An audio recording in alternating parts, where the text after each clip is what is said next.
Hey everybody, hope everyone is doing well out there and you're staying warm, especially if you are anywhere north of the Mason-Dixon. It's just cold everywhere. Normally I have videos that get into kind of everyday things that we go through, but this week I want to kind of calm things down a little bit and talk specifically about COVID and how it's affecting the teachers and the students and what they're all going through. The most important thing to keep in mind when it comes to your teachers out there is that they were not expecting this. Throughout all our education and training and experiences, nobody was prepared for this. This is not part of our curriculum when it comes to music performance, music education. There is nowhere, anywhere in our training that said, hey, in case there's a worldwide pandemic and you can't be in your classroom for the next year, here's what you do.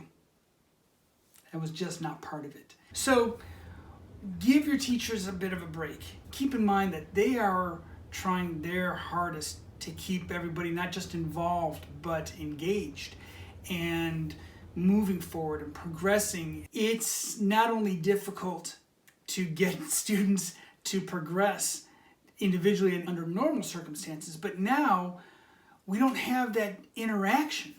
And not only one-on-one with our students, but 1-on-100 with our ensemble. And it's pretty much impossible, not totally, but pretty much impossible to get a group to move forward when they can't get together as a group. One thing I've noticed a lot of on all of the teacher Facebook groups and discussion boards online are people saying, hey, what are you doing for this? What are you doing for this? How are you getting around this hurdle this week?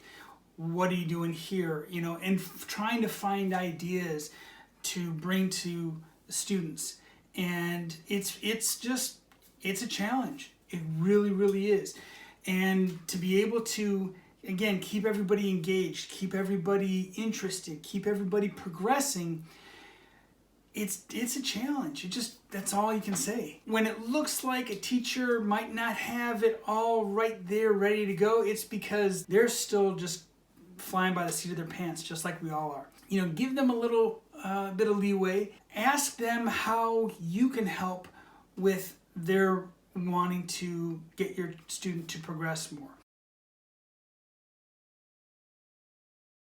Something you can do to help your own students progress as they're stuck at home is to encourage them to keep practicing. In general, that's always just a good thing to do, but particularly now, you know, it helps them kind of understand how to capitalize on an opportunity, let's call it. Another good thing is to talk with your teachers and say, hey, is there anything I can do to help them progress at home? Or are there any exercises? And, you know, what should I listen for while they're doing their exercises? Again, practicing at home is always key. And as I've mentioned in my other video, which I'll put a link up to here, it's part of what gets them going as far as this enjoyment for music.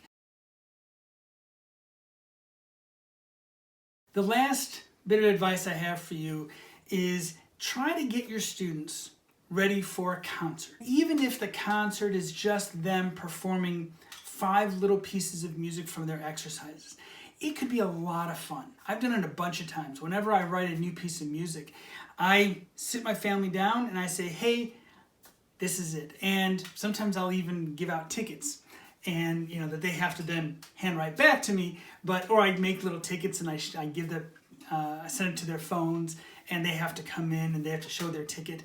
And it's fun. It gives me a chance to not only play what I've written, but it gives me an idea of, okay, I have to be ready and it has to be at a certain level by this date. And especially for younger students, it's helpful to get them in that routine of, yes, you can practice and make mistakes and stuff, but now is the time where you put on your best concert attire, you sit down and you play from start to finish, no mistakes and no stopping. And having eyes on you and having an audience and having people looking at you and listening to only you. It's a great, great challenge for anybody at any level, but particularly for these younger players who are unfortunately missing out on that big opportunity to be a part of that group in a performance. So have a little concert at home, and it could be a lot of fun, especially if you have more than one musician in the family. Everybody gets to play maybe 2 or 3 pieces. Definitely have them dress in concert attire, or at least something nice. Again, gives that idea of a special moment, a special event that they have to prepare for. Again, the most important thing I can say is communicate with your teachers, be patient with your teachers. There are enough challenges during the regular school year that they have to deal with.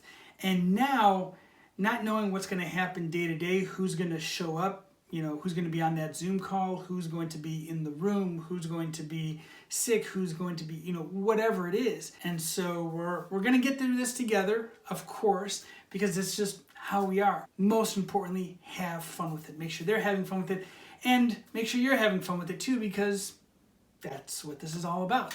So I hope that helps. Again, as always, if you have any comments or any questions, please leave them in the comment section below.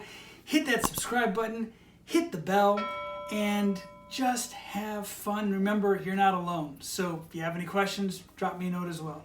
All right, thanks a lot. Stay warm out there. We'll see you guys next time. All right, bye-bye.